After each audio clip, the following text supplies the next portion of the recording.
তুমি আমার আরাধনা করছো? আমি তোমার শক্তি চাই। শক্তি চাও তো পাবে, কিন্তু বিনিময় কি দেবে?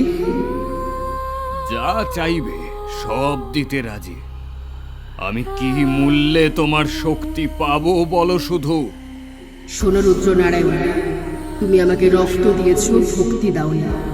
তুমি আমাকে আহ্বান করেছো, কিন্তু সম্মান দাওনি। তুমি আমাকে দেবী ভাবনি, শক্তির উৎস ভেবেছ। এরপর কি হবে জানতে ইচ্ছে করছে তো? হবে তো।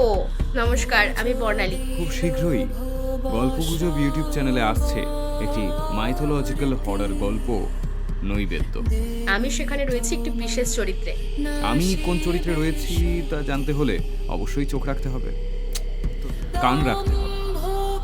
অবশ্যই জানতে পারবেন আমি কোন চরিত্রে রয়েছি। মানে একটু কানটা রাখতে হবে। খুব তাড়াতাড়ি আসছে, দেখা হচ্ছে। এখন গল্পগুজব ইউটিউব চ্যানেলে শোনা কিন্তু হচ্ছে শীঘ্রই। যদি হন জাগ্রত পুত্রারূপে, জীবন শিখা যাবে নিমেষে নিভে। যদি হন তিনি একবার ক্রুদ্ধ, রইবে পড়ে শুধু শ্রীচক্র।